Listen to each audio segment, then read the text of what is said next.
নমস্কার বন্ধুরা, আজ আমি পন্ডিচেরি ভ্রমণ কথার পার্ট 2 নিয়ে হাজির হলাম। পার্ট 1 আশা করি আপনাদের ভালোই লেগেছে, তাই আজ আবার এই ভিডিও নিয়ে হাজির হলাম। এটাও আশা করি আপনাদের ভালো লাগবে, কারণ এই ভিডিওটা একটু অন্যরকম হতে চলেছে, তাই ভিডিওটি শেষ পর্যন্ত দেখতে থাকুন। পন্ডিচেরি ভ্রমণের দ্বিতীয় দিনে আজ আমরা এসেছিলাম প্যারাডাইস বিচে। তো এখানে আসার জন্য আমাদের 250 টাকা অটো ভাড়া দিতে হয়েছিল। হ্যাঁ, ব্যাকগ্রাউন্ডে গান চলছিল, তাই কপিরাইট ক্লেম চলে আসতে পারে, সেই জন্য আমি এখানে একটু ভয়েস ওভার দিলাম। তাহলে চলুন এরপর জায়গাটা একটু ঘুরে দেখা যাক।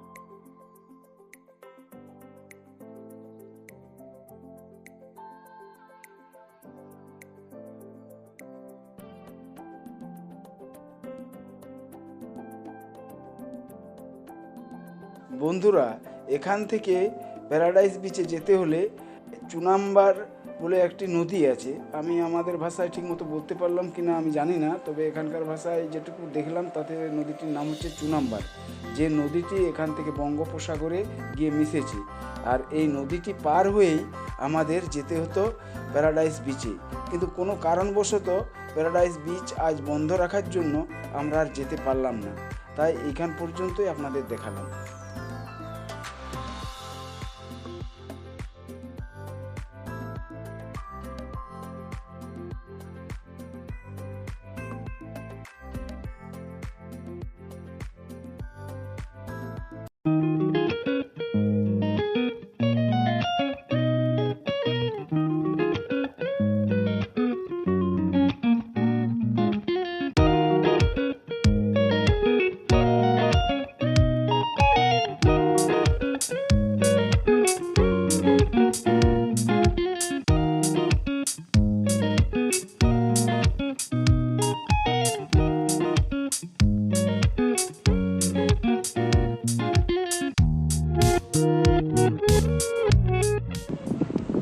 প্যারাডাইস বিচে আমরা গেছিলাম, কিন্তু কোনো কারণবশত বা ওই সাইক্লোন হয়েছে সেখানে, বা এরকম কোনো কারণে প্যারাডাইস বিচে নিষিদ্ধ আছে এখন প্রবেশ। তাই আমরা ওখান থেকে ফিরে এসে এখন আমরা এই ইডেন বিচ এখানে এলাম। এটাও খুব সমুদ্রের ধারে খুব সুন্দর একটা বিচ। এই যে বোর্ড দেওয়া আছে ইডেন বিচ, আর এই সামনে সমুদ্র, আর এই হচ্ছে ইডেন বিচ। প্যারাডাইস বিচে যেহেতু আমরা ঢুকতে পারলাম না, তাই এখানে এলাম, দেখি এখানে কি মানে প্রাকৃতিক সৌন্দর্য লুকিয়ে আছে তা আবিষ্কার করার চেষ্টা করছি।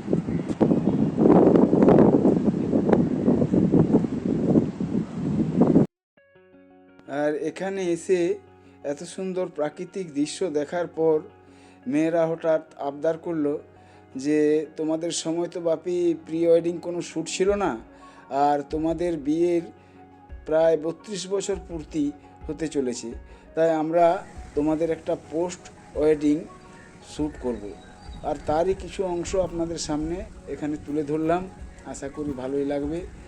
আর সুখ দুঃখ তো মানুষের জীবনে থাকে, সেইভাবে আমরাও আমাদের জীবনের এতটা সময় এইভাবে কাটিয়ে দিলাম।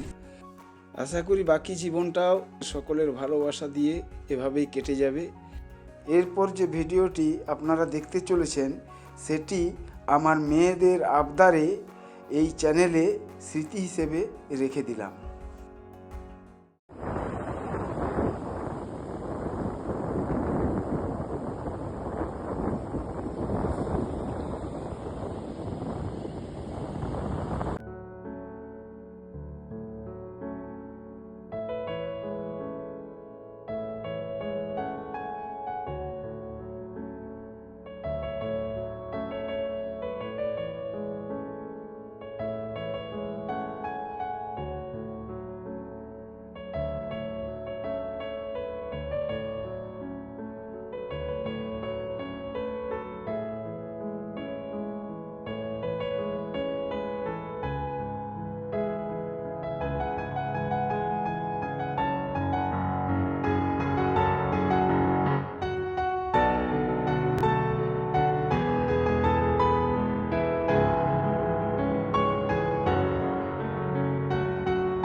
প্যারাডাইস বিচ থেকে ফেরার পর আমরা সোজা চলে আসি শ্রী অরবিন্দ আশ্রমের উদ্দেশ্যে, এবং এখানে এসে আমরা জানতে পারি যে ভেতরে কোনো ক্যামেরা নিয়ে প্রবেশ নিষেধ।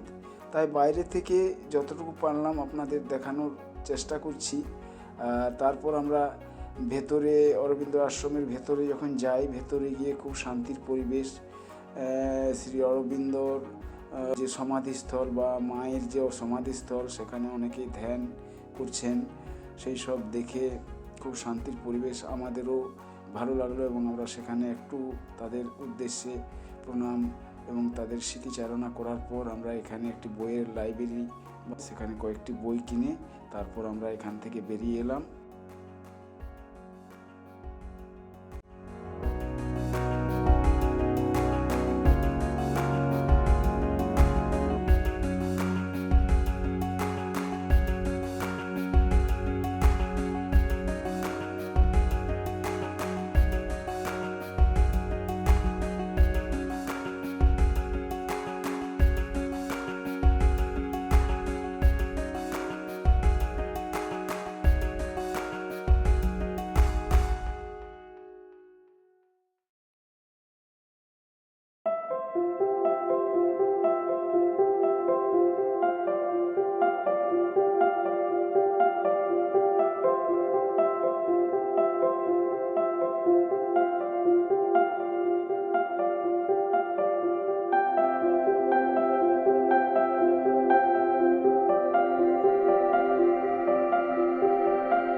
একটা জিনিস এই মহাসমুদ্রের কাছ থেকে আমরা শিখতে পারি, যার যেমনই বিভৎস রূপ হোক, যার যতই ক্ষমতা থাক, যে যত বড়ই মানুষ হোক, কিন্তু অধিকারের সীমা যদি কেউ লঙ্ঘন করে, তখনই কিন্তু এই পৃথিবীতে অনেক কিছু বিপর্যয় দেখা দেয়। এবং তা মানুষের জীবনেও কিন্তু প্রযোজ্য। মানুষের জীবনেও সে যখন তার এখতিয়ার বহির্ভূত কাজ করবে বা তার সীমা লঙ্ঘন করবে, তখন কিন্তু তাকেও বিপর্যয়ে পড়তে হয়। এই এত বড় মহাসমুদ্র, সে কিন্তু এত বড় ঢেউগুলো দেখে সমুদ্রের পাশ থেকে মনে হচ্ছে যেন এখনই গোটা পৃথিবীকে সে নচনচ করে দেওয়ার ক্ষমতা রাখে, কিন্তু না, সেও তার নিয়ম শৃঙ্খলার মধ্যেই চলে এবং তারই জন্য একটা নির্দিষ্ট সীমায় এসে সে নিজেকে সামলে নিচ্ছে। এটাই মানুষের মোটো হওয়া উচিত, মানুষের মানসিকতা হওয়া উচিত।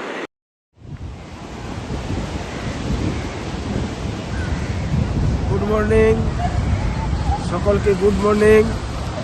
আজ সকালবেলা পন্ডিচেরি থেকে আজ আমাদের বিদায় নেওয়ার দিন, তাই ভোরবেলা আর সূর্য উদয় দেখার লোভটাকে সামলাতে না পেরে আমরা লজ থেকে বেরিয়ে পড়লাম সমুদ্রের উদ্দেশ্যে। এবং এই যে সূর্য দেবতার উদয়মান হওয়ার অপেক্ষায় আমরা এখানে বসে আছি।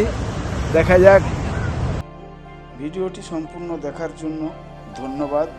পরবর্তীতে যখন যেখানে আবার যাওয়া হবে তার ভিডিও নিয়ে পুনরায় উপস্থিত হব। আজকের ভিডিও এখানেই সমাপ্ত করলাম। নমস্কার।